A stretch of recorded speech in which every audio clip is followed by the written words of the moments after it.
It's time to take a ride on the Steelers Afternoon Drive with our co-hosts, Alan Saunders and Zachary Smith.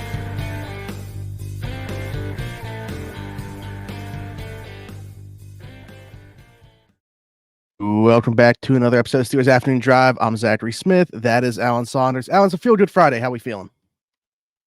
Is it though, Smitty? Is it though? It is. I feel good right now. I got off work at 2. We're recording this a little bit earlier because of that, so I feel good. I know that music. It's hard to feel bad after the theme music. Yeah, we'll say. Yeah, that. we'll see how we'll see how we progress through the episode. But I was just reading the questions that we were going to answer, and I already know what's coming. So that's like true. As do I. The high point of this show emotionally may have already passed. I'll just say that. Is that an issue that we need to look into? Is music too good, where it's like the peak of everything and then it's just downhill from there? I think that's overanalyzing.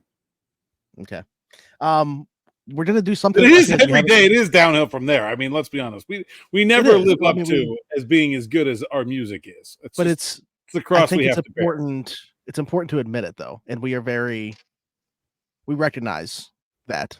And we talk about it. So, Alan, we always try to answer at least 1 or 2 questions on every episode, but I feel like it's been a while since we just sat down here on a Friday and did like a little bit of mailbag type of an episode. And that's what we got today. Some questions coming over from Twitter, got one from YouTube as well that we really liked. And literally some of these are still coming in live time. So hopefully we get to your question if you ask us one, and drop them in the YouTube comments as well, because we always get to as many as possible. But Alan, let's start with the one from YouTube because we're only. You want to get to the news first? I mean, it wasn't much news, but there was some news. Okay, yeah, I guess. Well, the news could tie into the questions as well. So yes, some more practice squad additions. Ben Skowronek being part of that. Alan, we said that the Steelers like that Houston Texans receiver room, and they could add one of the guys that were cut. It's Ben Skowronek, maybe not the one that we expected. Not the one I expected. I did say multiple times that there was a wide receiver on the Houston Texans that was going to end up on the Steelers. That was not the one I was thinking. Ben Skowronek is a fantastic special teamer, though. Played 5 phases for the Rams last year. Everything but field goal. So field goal block, punt return, punt block, kick return, kick cover. Really good special teamer. Honestly, is a guy that I could see being active week 1 from the practice squad just because of how good of a special teamer he is. And how unsettled that area has been for the Steelers throughout the preseason. I could see him coming right in and playing that because of that role. He's not much of a receiver in terms of receiving weapons, but he's a big guy. He can block. I think he's basically like a slightly bigger, stronger kind of Miles Boykin replacement. Like basically the same role. Like not a guy you're going to expect a lot. Maybe has a little bit more like juice as a receiver, but not much. It's basically the same idea there. So someone that definitely could come up and play though right away to that practice squad. And I called it. If you're a member of the Steelers Afternoon Drive loyal listeners, you'll recall that after Isaac Seumalo was hurt, I suggested that the Steelers could bring back good old John LeGlue, Tulane grad. And they did just that. Brought LeGlue back to practice squad. Guy plays all 5 positions. That is extremely valuable. Also, he hit a hole in one once. He has a great mustache. I like a lot of things about John LeGlue.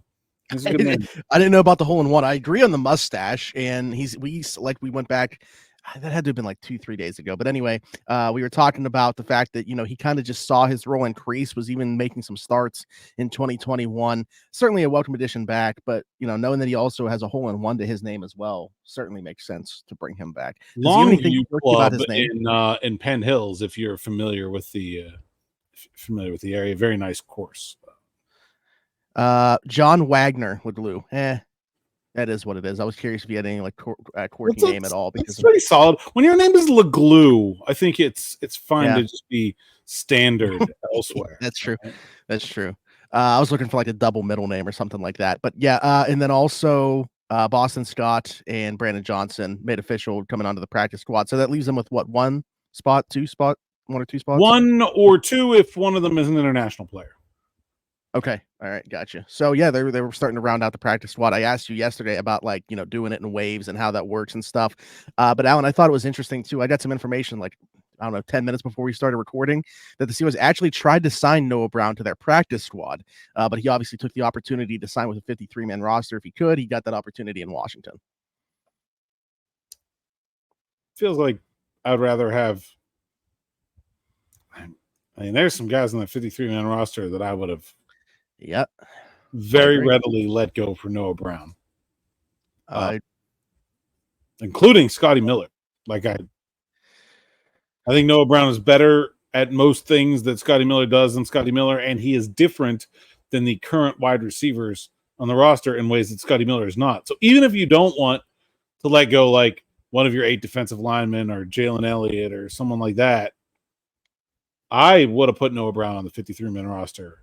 It's another, to me, another in a long list of puzzling decisions for the Steelers in terms of wide receivers. Yeah, I'm curious as to like how many other opportunities that he had, because I'm sure there were a lot of teams that, like, if he was going to take a practice squad opportunity, probably a lot of teams interested in that. But I wonder how many had 53-man roster spots for him. But obviously, like I said, ends up going to Washington. Was there anything else news-wise that I'm missing? Yeah, John Rice Plumlee. We explained his absence from the Steelers practice squad, signed with the Jacksonville Jaguars to their practice squad. I think that hurts, man. They put a lot of effort into Plumlee this offseason. They gave him a ton of reps. He was a guy that I expected to be on their practice squad. It's a little disappointing, I think, for the Steelers for him to decide he wants to be elsewhere. Wait, so what? They have one spot left and they don't have a quarterback right now on the practice squad, right? Yeah, I'm not sure they need a quarterback. I mean, Plumlee wasn't going to be playing a lot of quarterback. That's true. You know, he was. Have they ever not had one on there though? Oh yeah. They didn't have one most of the time last few years. I guess so. Yeah, like I'm just thinking. I guess the last one was probably Tanner Morgan. He was never on the practice squad. He was just there for training camp. Oh, really? Yeah. So practice squad. Okay. Yeah, it's pretty rare. If they have 3 on the active roster, they haven't usually kept a 4th quarterback on the practice squad. Sometimes they bring one in just to be like a running guy for like Baltimore week. Okay. But yeah, I guess I'm they had, like, who was the guy who played for the Jets and then later on played for the Maulers? That guy was named Morgan too, but it wasn't Tanner Morgan. Matt Morgan, is that right? I don't know. I know that name from being a wrestling fan, but possibly. Yeah. No, Matt Morgan's a tackle from Pittsburgh. Yeah, the wrestler.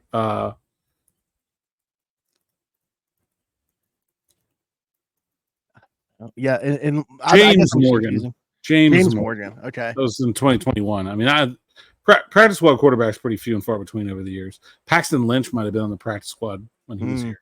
Well, that's the thing is, like, I feel like I was kind of confusing like the offseason roster with the practice squad a bit there, because also like when they drafted Chris Oladokin, that was a guy I just thought penciled in going to be the practice squad quarterback and didn't even get that opportunity with the team after being a 7th round draft pick. So yeah, I guess that is a point. It might not be a quarterback that they add as that final spot.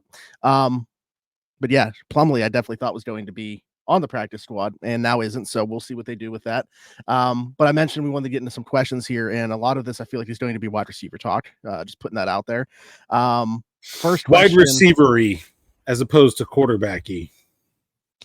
Yeah, I guess in that standpoint, people have to be excited about the change of pace. But Victory Asher from YouTube here said, on to another daunting topic. The Steelers have to be concerned with GP14 as wide receiver 1, that either he doesn't get hurt or he doesn't become emotionally unraveling if things don't go his way. Just let those 2 factors sink in for a minute. Talk about a crap show that could be. I think this is an interesting point, Alan, because on around the 412's recording of the Steelers show yesterday that we did, I brought this up to Tyler about, because he was like, if there's one person that I feel like is happy about not getting Brandon Ayuk in here, it's George Pickens. And I said, I understand what you're saying. And I think from, like, I brought this up on here too, like from financial perspective, because I would have had to have seen it to believe it that they were going to pay both Brandon Ayuk and then George Pickens. So if George wants a second contract here from that standpoint, I think that he is a potential financial winner of the Brandon Ayuk thing. But from an on-field perspective, now that he's going to see double and triple coverage, and maybe he wears that with a badge of honor, but if there's not somebody taking that attention away from him, if there's not somebody that's thriving on the other side with those opportunities being given, I am curious to see what the reaction is from George, if that's going to be the case. If it is just, a matter of having to like force feed him targets, even with double and triple coverage, just to keep him happy, or what, he's going to do if that isn't the case. I mean, Mike Tomlin literally said last year when Deontay Johnson was on the team, even and playing, that teams were intentionally like double covering George early so that they would get him frustrated and he would take himself out of the game so they didn't have to double cover him later. Like they would double cover George Pickens in the first quarter because they knew if by the end of the first quarter George Pickens didn't have any catches, then he was going to go nuts on the sideline. He was going to lose his focus, and then we're going to have to double cover him the rest of the game. He was going to take himself out of it. And that can't happen for the Steelers this year. I mean, that just can't happen. And so, yeah, I think that's a real concern for the Steelers is how they find ways to keep that from happening, whether it's Zach Azzani working with George and about gaining some emotional maturity and the ability to keep himself composed, or like you said, like finding ways to, even if they're going to double cover him early, get George Pickens involved in the game plan early on so that those things don't happen. I think one way or the other, they've got to find a way to make that work. Do you think that one point that I brought up could hold true? Like, or is that something that is true where it's like wide receivers, even if they maybe aren't everyone wide receiver wants to be productive, but it's almost like a badge of honor if you are the guy that's also taking the attention away. Like, could George be okay with being that guy if other guys are producing on the other side, do you think? No, I think it's only a badge of honor if you do it and beat it. That's a badge of honor. It's not a badge of honor if you take two guys away and you don't come up with any catches. Most wide receivers would rather lose the game than have no catches. I don't think that's a slight against George. I think that's just the way the position works. Absolutely. No, I agree. And I don't know, maybe I'm overthinking that aspect of it, because I agree. It couldn't be like he's not going to lay a goose egg and be okay with it just because he took attention away. So sure, like there's got to be production involved too. But I think the biggest question aside from that is there even that other guy anyway, like to do so? No, there is. Even if he's taking the intention away, I don't see anybody that's going to make another defense pay for that. Maybe Pat Freiermuth. Mm-hmm. Maybe they'll be able to like. I guess the one thing is like maybe he'll be able to keep some teams from loading up the box against Najee Harris. But again, that's not something he's going to be proud about. He's not going to care. Like that's not his, it's very,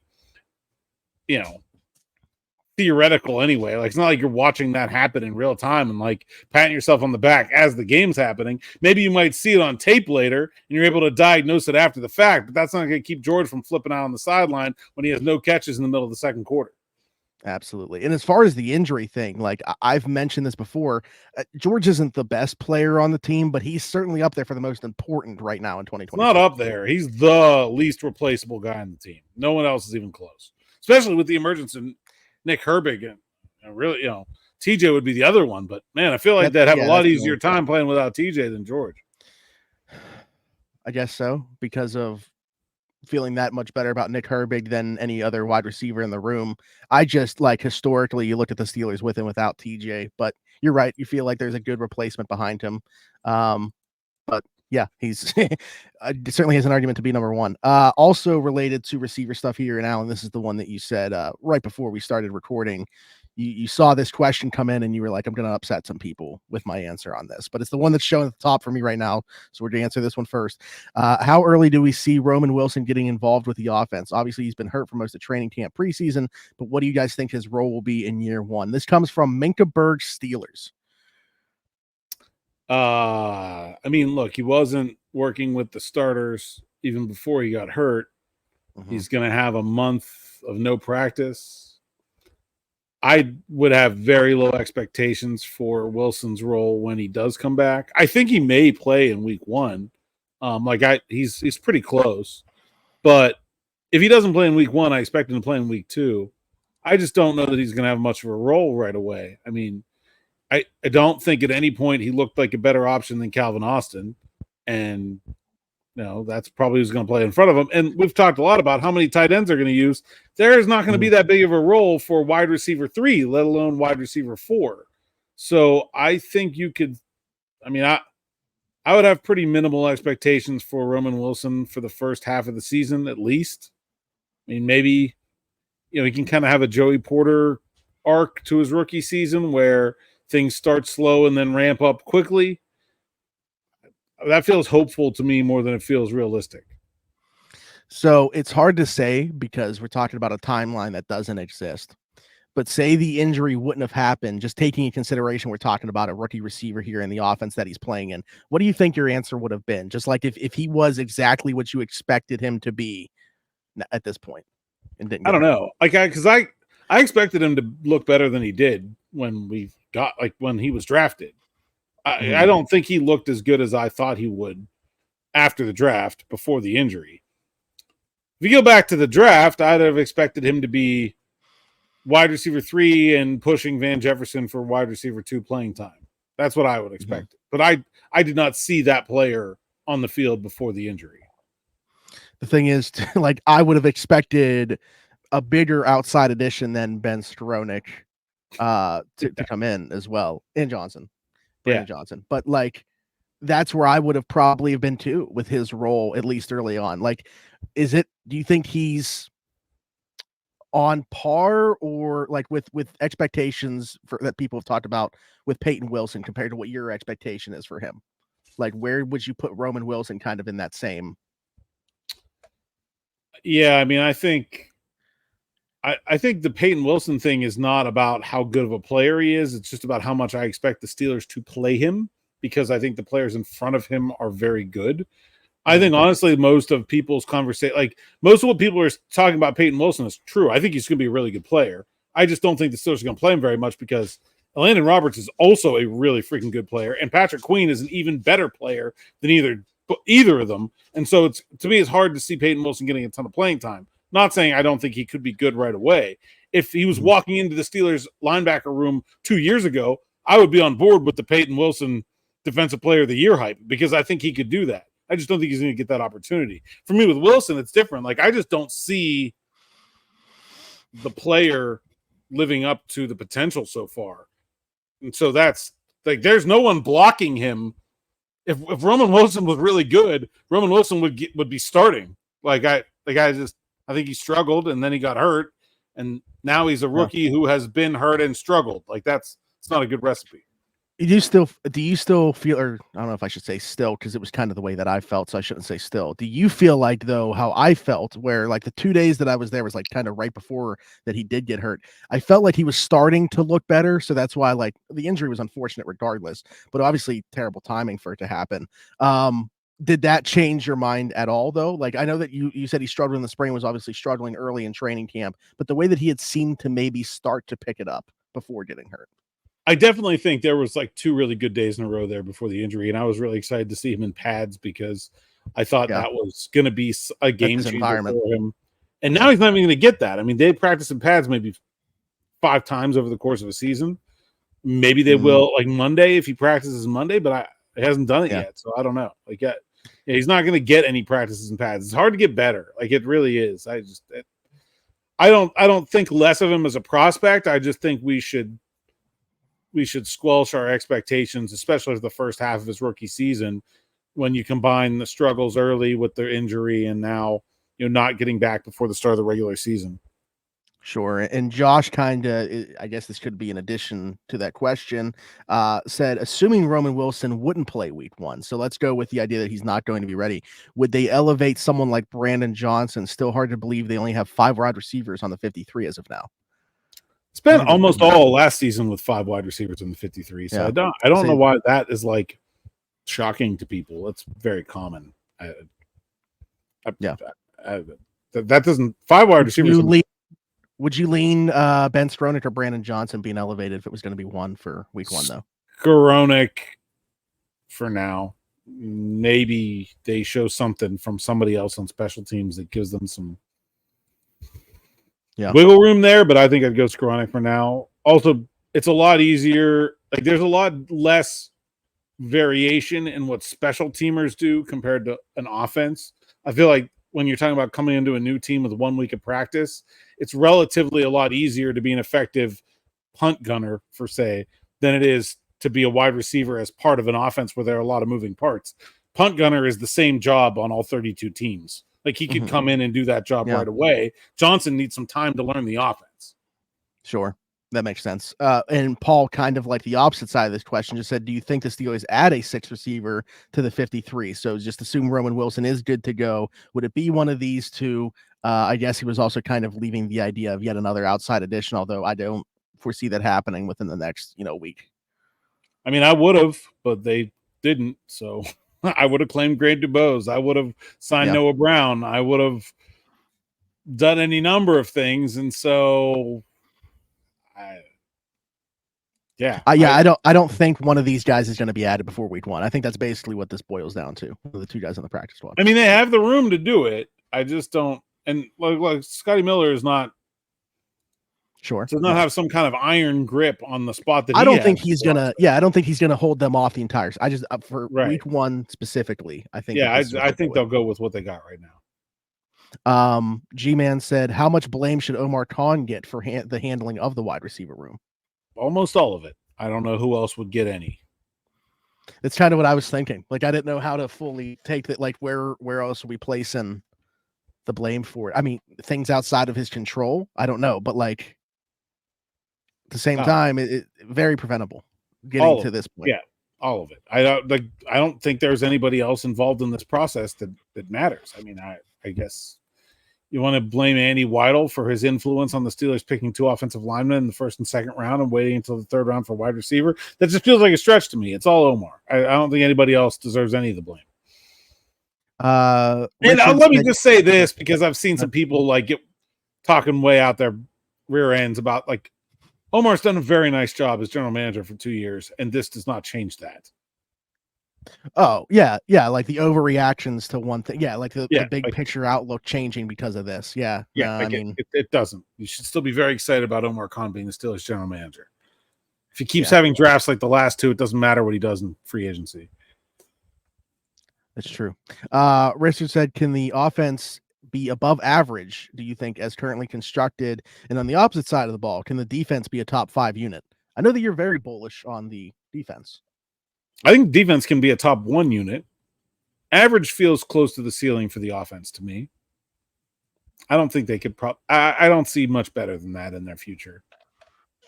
But I think they could have the best defense in the league. What would you consider the bracket for average? Like, what's the out of 32?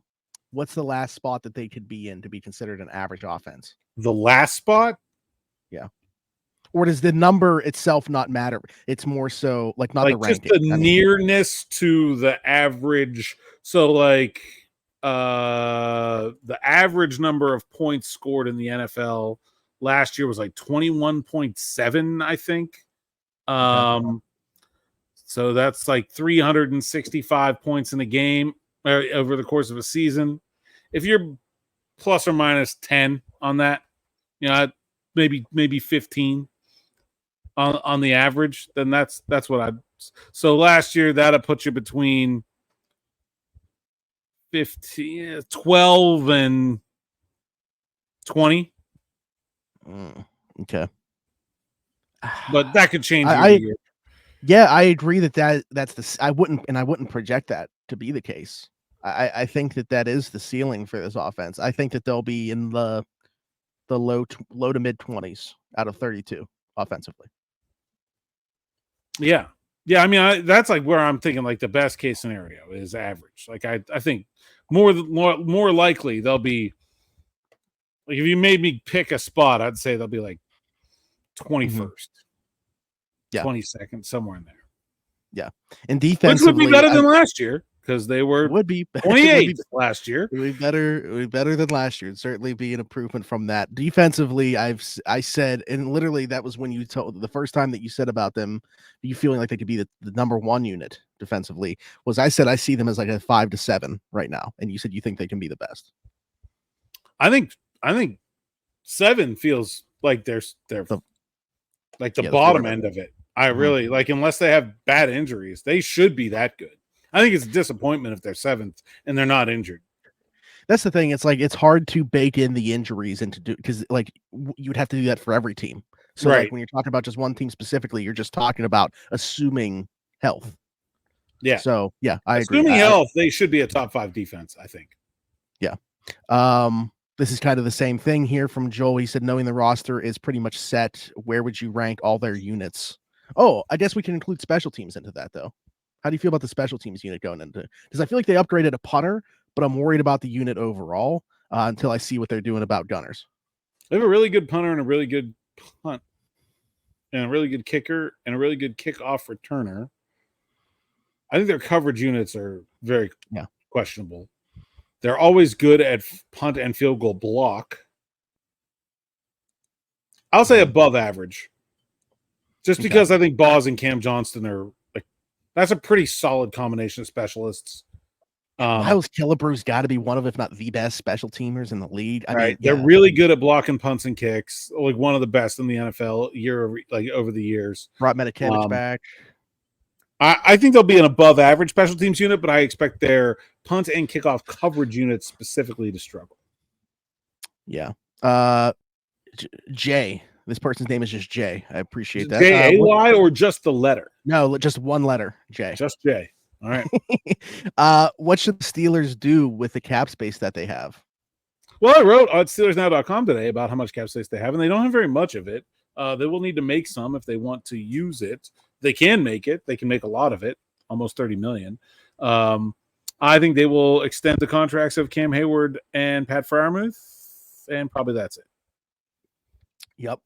I'm like, is there any part of you that's, I mean, you're predicting that Cam gets done. I mean, I'm willing to pretty much with 100% certainty say about Pat, but or how close are you with Cam to 100%? I don't know. Not that close, but I think more likely than not. Okay. This is an interesting question from Pika.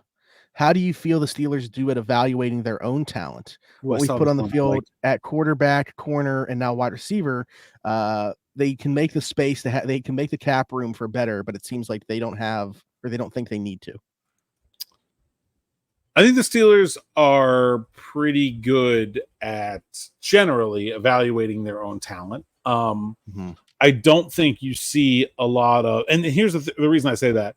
I would say that if a team is not good at evaluating their own talent, you would see a lot of players that they let go going on to have more success elsewhere, sort of unexpectedly. And there are relatively few examples of that in my mind. Most of the time when a player leaves Pittsburgh, they either don't do that well or the Steelers just could not afford to keep them and they wanted to. And it wasn't about the evaluation. It was just about the salary cap. Like Javon Hargrave has been great since he left Pittsburgh. They wanted to sign him. They just couldn't. Mike Hilton, same thing. Like they wanted those guys. They just couldn't. Of the guys that have just let go, Kevin Dotson, I guess, is maybe the one. But like they signed a better guard. Like that, I don't think that was a miss as much as it was they just upgraded and they had a better option. I can't. Can you think of someone who the Steelers have just been like, nah, this guy isn't it? Who then like went on to be way better somewhere else? No, literally, I was like racking my brain here. The one that people like, it always would go back to wide receivers, right? And I think that's because the Steelers were so good at evaluating them. Like everybody just says, you trust the Steelers when it comes to wide receiver. We'll see how they feel after the season about that. But like the last one that like had success away from Pittsburgh, equal or better than, was Emmanuel Sanders. And again, that was like we can't afford to sign them all kind of deal, right? They signed Mike Wallace and AB, and they didn't use the examples that I was thinking of in Hargrave and Hilton, and that wasn't them not liking the players. Like, I think they're pretty good at evaluating their own players. I think you could make an argument that sometimes they like their own players a little bit too much. I think there's been some instances where they've kept some guys around for maybe beyond their expiration date. I think maybe you could make that argument. But I'll tell you, actually, I will give you an example of one they missed. James Conner. They screwed that one up. They should have kept him. That's one. Absolutely. We've had that conversation on here before, and that's just an example. Like, was that even due to that though, or just because of health? Like, I feel like they were just like, he hasn't been available to us. Well, I think it was in health, but I think they were also in that like backwards, like bell cow mentality at the running back position, which they then abandoned 2 years later as soon as they got their hands on Jaylen Warren anyway. So like, yeah, like, if you have two, it doesn't matter that they're both super reliable. They don't need to be super reliable if you have two of them. That's the point. That's why everybody does that. You could say that like the league going in that direction was the reason they did this now with Najee and Jaylen anyway. But did they maybe learn a lesson through that, their own? I don't know. I'm not quite sure what prompted that change, because it came before, like, really there was a lot of pain involved there. But like, I don't know. They certainly, I think mostly just Jaylen Warren was too good. They didn't intend to go get another good running back. I think Jaylen Warren just forced them into changing their minds. Yeah, that's true. Because I mean, for years they were throwing mid-round picks at guys just to be like a Benny Snell or an Anthony McFarland. Yeah, I mean, who knows? Maybe they would have changed their mind earlier if they would have hit on one of those picks. Jalen Samuels, they had a number of them. Maybe if one of those guys would have forced their hand earlier, they would have seen the light. I mostly think it was just like they weren't intending to split Najee Harris's carries in half when they signed Jaylen Warren as an undrafted free agent. I guarantee you that. Because that was back-to-back years, right? With Snell in 19, I believe, is a 4th-round pick, and then McFarland 2020 is a 4th-round pick. Back-to-back. I think it was Samuel, Snell, McFarland. Three years in a row? Yes, in 18. Yeah, you're right. Yeah. That was part of that. He was actually their rookie of the year in 2018 was Jaylen Samuels. But yeah, I mean, who knows what happens if they hit on any of those. Interesting conversation, and that's something I feel like we haven't talked about a ton, other than, like I said, I remember we had a James Conner conversation on here in the past, but curious to get some opinions of you guys in the comments, how you feel about the Steelers and the way that they evaluate their own players, and if you can think of any examples of players that they've just missed on, have gone elsewhere and shined, because they're not coming to mind for us, really. So, Alan, anything else? No, I think that's it. Still got the scoop there at the top of the site. Check that out, SteelersNow.com. Got the salary cap update just before we recorded this. And that's it. I was seeing some good feedback about the graphics, so I'm glad that people like it as much. People like the graphics. I hope they like the words, because I had nothing to do with the graphics. So I let me some feedback about the column itself. The first one actually did get some really good feedback. I didn't see any comments on yesterday's.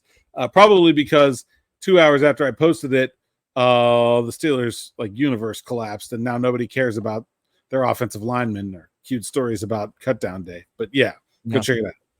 Yeah, you know what? My mood changed as we were doing the podcast, talking about the wide receiver room and the state of the offense a little bit. I predicted it. I did. I thought that it was going to come down. We'll get the song again at the end here to bring it back up. Yeah, it's now a feel Friday.